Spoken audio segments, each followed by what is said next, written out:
Look up at the rooftops of any major European city. Clinging to the brickwork, rusting in the rain, are millions of satellite dishes. For 30 years, those metal discs were the undisputed gatekeepers of the beautiful game. They belonged to Sky, to Canal+, to BT Sport. They were the physical infrastructure of a monopoly that dictated when, where, and how you consumed football. But today, those dishes are nothing more than technological fossils. We are witnessing the violent, irreversible death of the traditional television broadcast model. The future of sports is no longer being dictated by television executives in London or Paris. It is being coded by software engineers in Cupertino, Seattle, and Silicon Valley. To the big tech conglomerate, Apple, Amazon, and Google, the most valuable content on Earth isn't a blockbuster movie or a prestige drama series.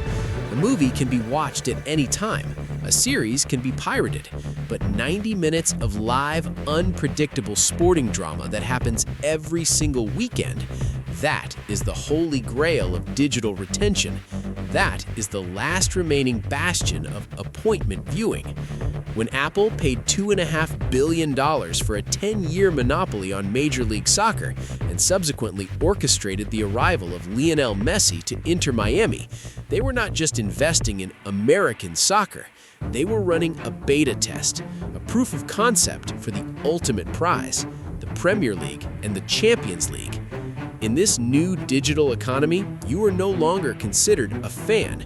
You are a user, and your attention is the most heavily contested real estate in the tech sector. Welcome to the streaming wars. To understand the disruption, you must first understand the collapse of the traditional cable bundle. For decades, sports broadcasters operated a highly lucrative parasitic model.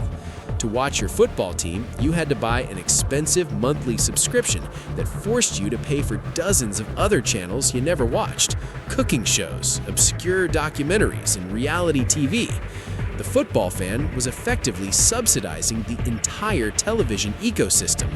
But that business model is in terminal decline, heavily bleeding subscribers to digital alternatives. The legacy broadcasters are trapped under the weight of their own outdated infrastructure. Enter the direct-to-consumer model. The governing bodies, the Premier League, La Liga, the NFL, have looked at the crumbling cable networks and realized a terrifying truth for the middlemen. The leagues no longer need the broadcasters. Why should the Premier League sell its domestic rights to Sky Sports for billions, allowing Sky to keep the subscriber data and the profit margin when the Premier League has the technological capability to simply launch its own app, Prem Plus, a platform where they cut out the middleman and sell the stream directly to the smartphone of the user? But building and maintaining a flawless, low-latency global streaming infrastructure for hundreds of millions of concurrent viewers is incredibly difficult. It requires server capacity that traditional sports leagues simply do not possess. And that is exactly why big tech is stepping into the void. They possess the cloud architecture, AWS, Google Cloud, that makes the traditional satellite dish entirely obsolete. They are offering to replace the middleman, but their price is total control of the ecosystem. Why does a trillion-dollar logistics and retail company like Amazon want the rights to broadcast Thursday Night Football or the Premier League Boxing Day fixtures? It is certainly not because Jeff Bezos has a deep sentimental passion for Southampton versus Crystal Palace. Amazon does not care about the sport.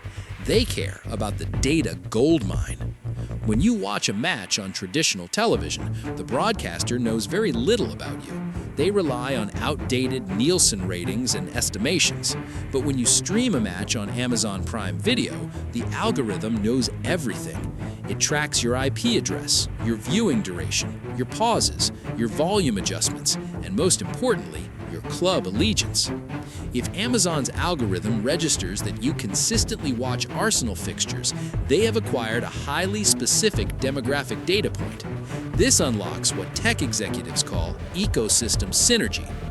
Imagine the user interface. You're streaming the Arsenal match on Prime Video. In the 70th minute, Bukayo Saka scores a stunning goal. Instantly, a subtle, dynamic overlay appears on your screen. Buy the new Arsenal home kit now. One-click purchase. Because your credit card and delivery address are already integrated into your Amazon account, the transaction takes less than a second.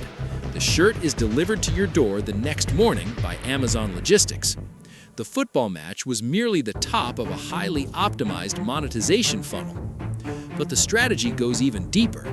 The primary objective for big tech streaming platforms is churn rate control. Churn is the percentage of subscribers who cancel their service every month. If you finish watching the latest hit series on Netflix, you might cancel your subscription the next day. There is nothing keeping you tethered to the platform. But if Apple TV or Amazon Prime holds the exclusive rights to your football club's matches, you cannot cancel. You are a captive audience for 9 months of the year. Live football is the ultimate unbreakable anchor for digital retention. Big tech is using the tribal loyalty of the football fan to artificially lower their corporate churn rate. This fierce competition between legacy broadcasters fighting for survival and big tech companies fighting for data has triggered an era of unprecedented media rights inflation. The cost of broadcasting rights has skyrocketed from millions to multi-billions. The Premier League's domestic and international rights are now valued in excess of £10 billion. The clubs have built their entire operational structures, their exorbitant wage bills and astronomical transfer fees on the fundamental assumption that this television revenue will continue to grow infinitely. But what happens if the bubble bursts? What happens if Netflix, Google, and Apple look at the balance sheets, run the algorithmic projections, and collectively decide that European football is simply too expensive for the return on investment it provides? We do not have to guess. We have already seen the catastrophic results of a rights collapse. Look at France's Ligue 1. In 2020, a Spanish-Chinese broadcasting company named MediaPro promised a staggering €1 billion per year for the rights to French football. The clubs instantly spent that projected income on new players and higher wages. Months later, MediaPro defaulted on the payments and collapsed. The money was a phantom. French football was plunged into an existential crisis. Historic clubs faced imminent bankruptcy. They had to be bailed out by emergency loans and private equity funds, eventually accepting a fraction of the original broadcast value just to survive. This is the sword of Damocles hanging over European football. The clubs are entirely addicted to the inflated valuations created by the streaming wars. If the Silicon Valley giants decide to pivot their capital away from live sports and into artificial intelligence, the traditional broadcasters like Sky and Canal Plus no longer have the financial firepower to cover the shortfall. If big tech walks away from the negotiating table, the entire financial pyramid of modern football instantly collapses. Assuming the tech giants stay, we must prepare for the radical transformation of the viewing experience itself. The passive era of television is dead. The modern user demands interactivity. We are entering the era of the gamification of viewing. When Apple or Amazon takes full control of the broadcast, you will no longer be fed a single static camera angle chosen by a director in a production truck.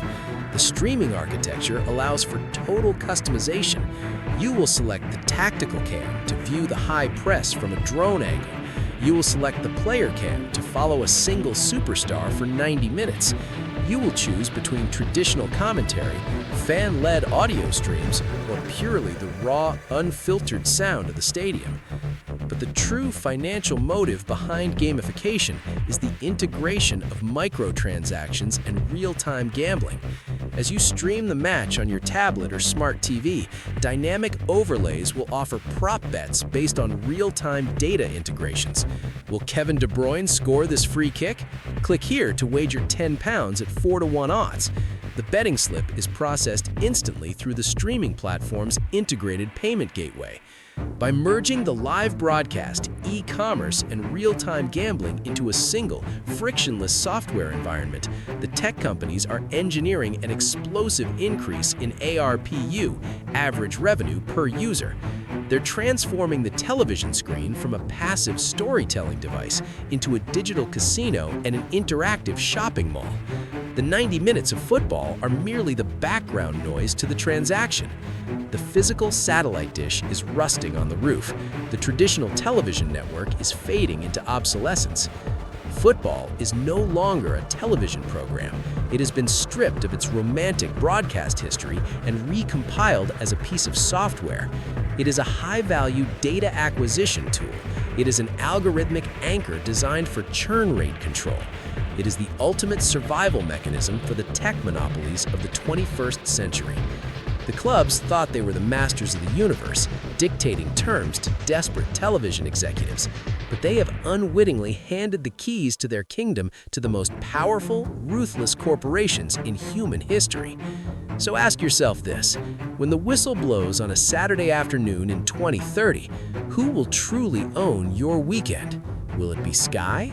Will it be the league itself through a direct-to-consumer app? Or will you just be another user locked comfortably inside the walled garden of Apple and Amazon? I'm your auditor. Class dismissed.